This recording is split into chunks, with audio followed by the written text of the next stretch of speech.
जय श्री सीताराम। आज हम बात करने जा रहे हैं चंद्रदेव लग्न कुंडली के एकादश भाव में 11वें भाव में होंगे तो अपनी महादशा में कैसे फल देंगे।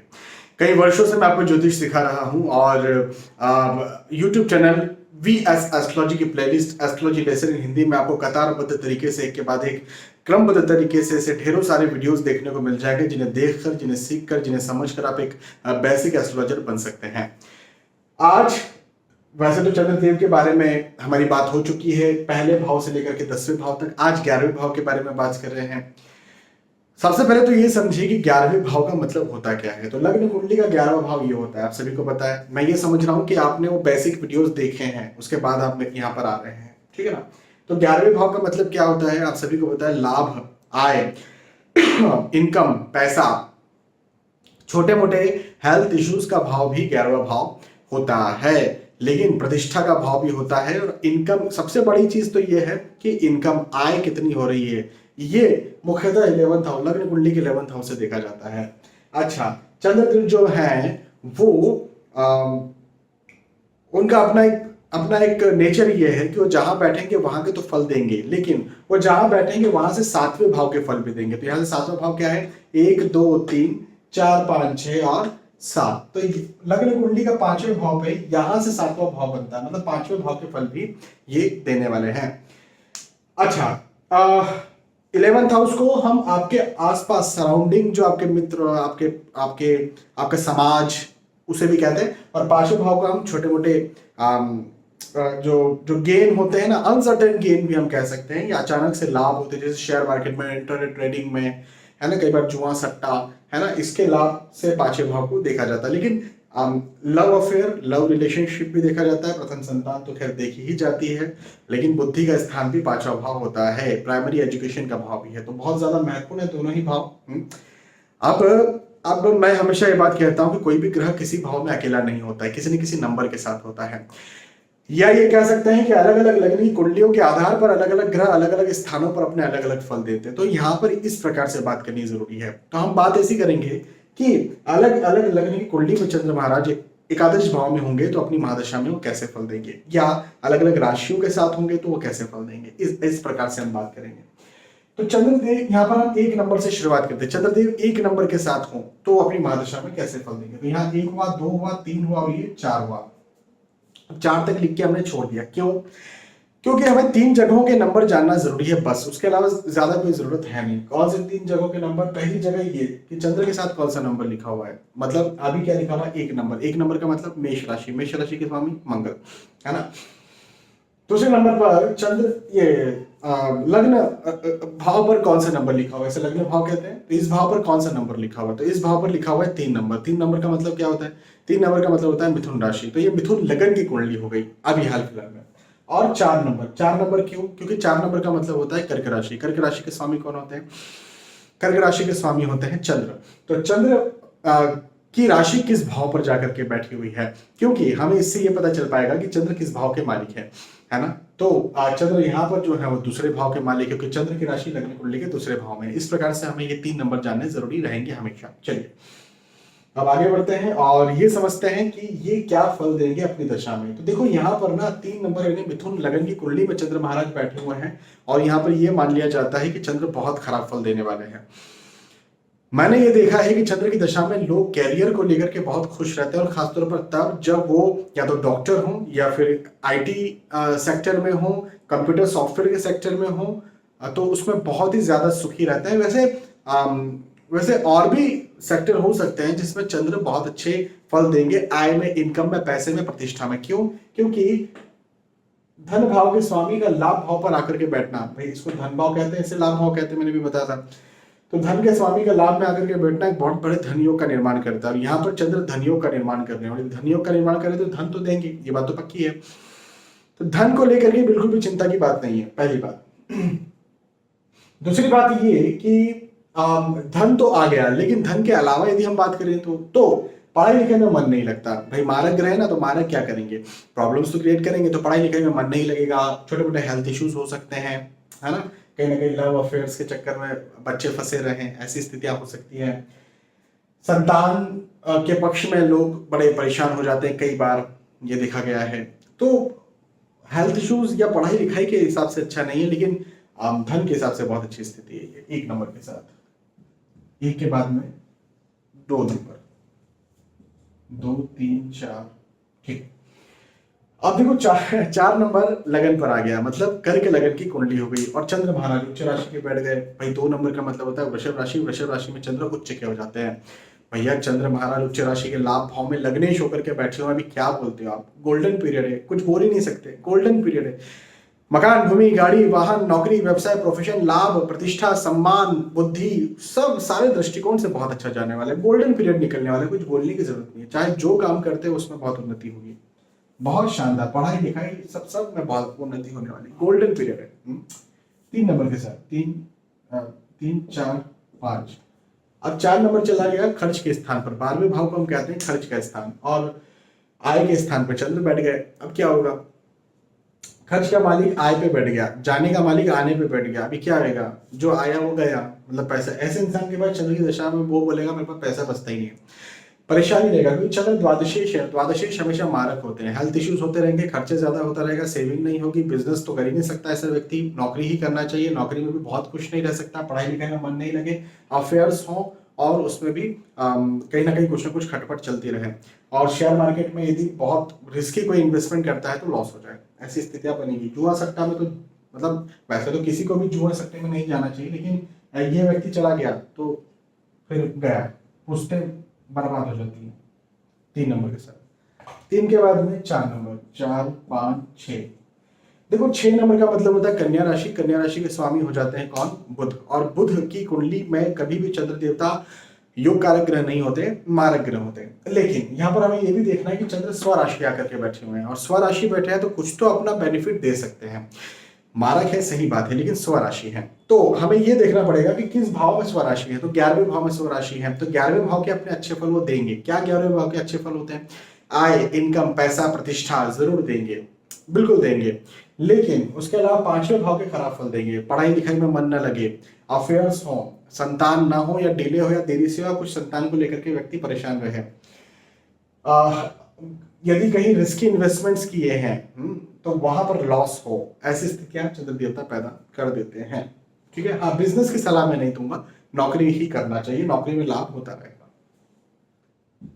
4 नंबर के साथ, 4 के बाद में 5 नंबर, 5 4 5 6 7। तुला लगन की कुंडली हो गई, 7 नंबर मतलब लगन स्थान पर हो गया। तुला लगन की कुंडली में चंद्र देव जो है कर्म भाव के स्वामी होकर के लाभ भाव पर बैठे हैं, कर्मेश का कर्म भाव के स्वामी को कर्मेश कहते हैं, तो कर्मेश का लाभ भाव में जाकर के बैठना अच्छी बात है, खराब बात नहीं है, लेकिन ये भी देखना पड़ेगा कौन सी राशि में, तो सूर्य की राशि में। सूर्य अग्नि है, चंद्र जल है, शीतल है, शांत है, सूर्य तेज है, सूर्य गर्म है ना। तो यहाँ पर क्या होगा, इंसान का मन जो है ना वो भ्रमित रहे, चिंता में रहे, तनाव में रहे, ऐसी स्थितियां होगी। लेकिन चूंकि कर्म लाभ में जाकर के चला गया तो लाभ का कर्म होगा, मतलब जो भी काम करेगा उसमें उसको पैसा, इनकम, आय मिलता रहेगा, इस बारे में कोई संदेह नहीं है, तो लाभ होता रहेगा, प्रतिष्ठा होती रहेगी, लेकिन चिंताएं बरकरार रहेंगी, ऐसा ना हो जाए वैसा ना हो जाए, ऐसी स्थितियां बरकरार रहने वाली है। हाँ ये भी हो सकता है कि पढ़ाई लिखाई में मन न लगे या अफेयर्स, लव अफेयर्स बने, ऐसी स्थितियां भी हो सकती है, तो ये चीज अच्छी बात नहीं है, क्योंकि योग कारक नहीं है ना यहाँ पर 5 नंबर के साथ। 5 के बाद में 6, 4 5 6 7 और 8। वृश्चिक लगन की कुंडली हो गई, वृश्चिक लगन की कुंडली में चंद्र महाराज जो है वो भाग्य भाव के स्वामी हो जाते हैं। भाग्य भाव, नवे भाव के स्वामी को कहते हैं भाग्य का स्थान, नवे भाव के स्वामी को कहते हैं भाग्य भाव के स्वामी, तो भाग्येश, हाँ तो नवे भाव कहते हैं भाग्य का स्थान। अब भाग्य भाव के स्वामी यदि लाभ भाव पर बैठे हैं, वैसे शत्रु राशि में बैठे हैं, लेकिन इससे कोई बहुत बड़ा फर्क नहीं पड़ेगा, क्योंकि भाग्येश आकर के लाभ में बैठ गए, तो लाभ, भाग्य में लाभ आ गया, तो आय, इनकम, पैसा, नौकरी, व्यवसाय, प्रोफेशन, बहुत उन्नति व्यक्ति करेगा। बौद्धिक दृष्टिकोण से इंसान बहुत शार्प रहेगा, पारिवारिक दृष्टिकोण से व्यक्ति बहुत ज्यादा समृद्ध रहेगा, लव अफेयर यदि होता भी है तो सक्सेस होगा, और बहुत अच्छा वैवाहिक जीवन भी बहुत अच्छा चले, और इंसान को जीवन में प्रेम मिलता रहे, बहुत बहुत अच्छे से योग है। और भाग्य भाग्य बहुत साथ दे चंद्र की दशा में, क्योंकि भाग्येश ही है चंद्र, बहुत अच्छा फल यहाँ पर चंद्र देवता का देखने को मिलेगा 6 नंबर के साथ। 6 के बाद में 7 नंबर, 4 5 6 7 8 9।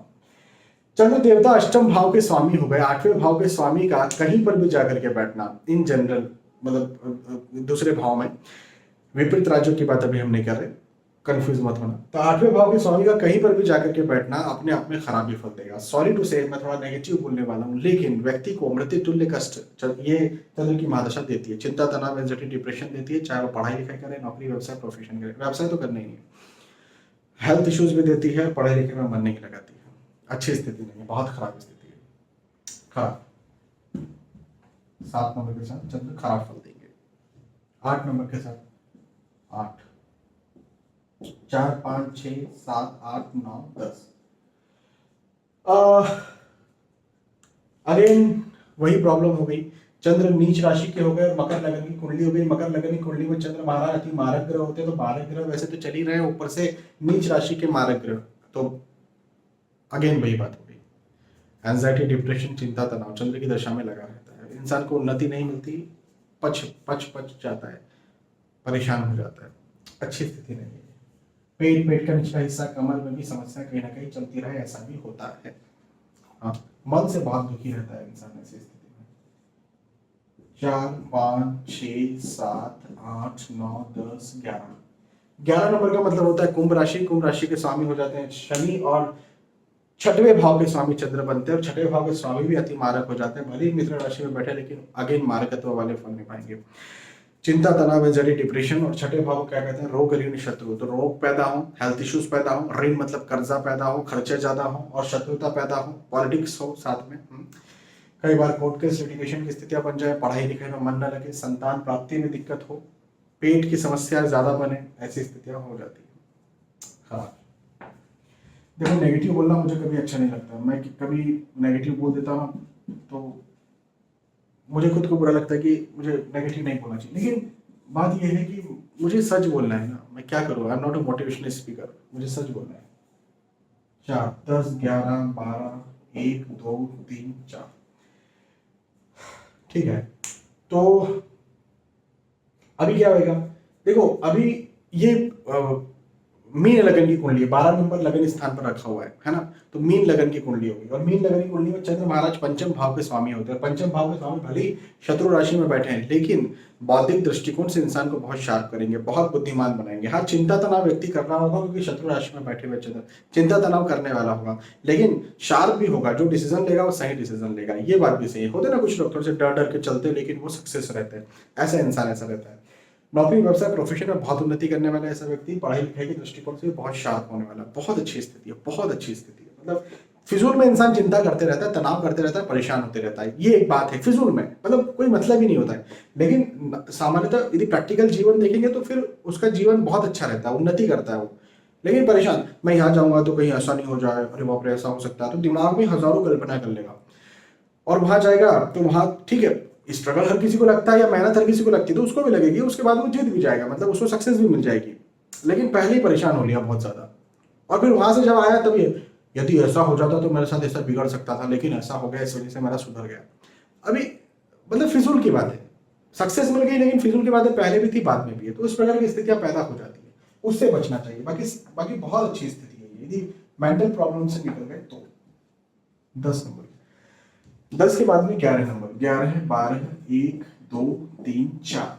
यहां पर चंद्र महाराज अपने ठीक ठाक मतलब सामान्य फल देने वाले हैं। देखो चंद्र जो है वो सुख भाव के स्वामी है, चौथे भाव के स्वामी है, मेष लगन की कुंडली है, और लाभ स्थान पे चंद्र जाकर के बैठे हुए हैं। तो सुख के मालिक यदि लाभ में बैठे हैं तो सुख का लाभ तो मिलेगा, मतलब भौतिक सुख से मकान, भूमि, गाड़ी, वाहन तो मिलेगा। लेकिन चंद्र महाराज शनि की राशि में बैठे हुए हैं, और ये शनि की राशि में चंद्र का बैठना चिंता, तनाव, एंजाइटी या फिजूल के दिमाग में कारस्तानी या फिजूल के नेगेटिव थॉट्स बना करके रखता है, तो वो एक नेगेटिव बात यहाँ पर मुझे बनती हुई नजर आती है।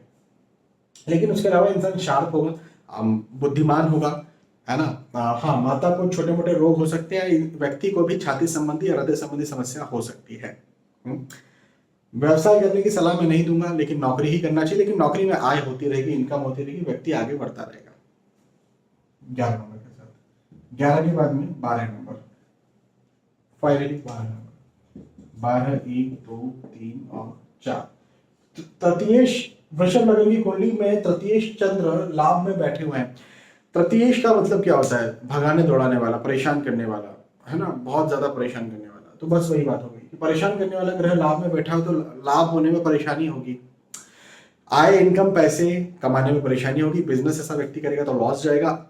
यदि ये व्यक्ति नौकरी करता है तो भी शिकायत तो यही रहेगी कि मुझे बहुत ज्यादा मेहनत करनी पड़ती है। यदि ये व्यक्ति पढ़ाई करता है तो शिकायत तो यही रहेगी कि मुझे बहुत ज्यादा पढ़ाई करनी पड़ती है, उसके बाद याद होता है मुझे मैं अपने परिवार वालों के लिए बहुत ज्यादा करता हूँ लेकिन मुझे उसका जस्ट नहीं मिलता। ऐसी स्थिति कहीं ना कहीं ऐसे इंसान की होगी, लेकिन रास्ता भी कुछ नहीं है। चंद्र की दशा में मेहनत ज्यादा करनी ही पड़ेगी। बिजनेस में नहीं जाना है, रिस्की इन्वेस्टमेंट्स में नहीं जाना है। पढ़ाई लिखाई में मन कई बार नहीं लगता है, ऐसे लोग जल्दी पढ़ लिख नहीं पाते हैं जिनकी चंद्र की महादशा चल रही हो, मैं उनकी बात कर रहा हूँ। हाँ, मतलब हर कोई मत सोच लेना कि चंद्र द्वादश मतलब 12 नंबर के साथ 11वें भाव में बैठे हुए हैं तो वो इंसान का पढ़ाई में मन नहीं लगा, ऐसा नहीं है। दशा भी उसकी चलनी चाहिए, इस बात का भी ध्यान रखना। तो यहाँ पर हमने बात की है चंद्र देवता की 11वें भाव में बैठने की। चंद्र देवता 11वें भाव में बैठेंगे तो अपनी महादशा में वो कैसे फल देंगे, इस बारे में अलग अलग लग्न की कुंडलियों के आधार पर बात की, अलग अलग राशियों के आधार पर बात की। मुझे विश्वास है कि आपको बात समझ में आई होगी। यदि आपको ये बात समझ में आती है तो मुझे आप बता सकते हैं कि समझ में आई, पसंद आई। बहुत बहुत धन्यवाद। फिर मिलेंगे आने वाले वीडियोस और एपिसोड्स में। तब तक के लिए आज के इस वीडियो में आपसे विदा चाहता हूँ। जय श्री सीताराम।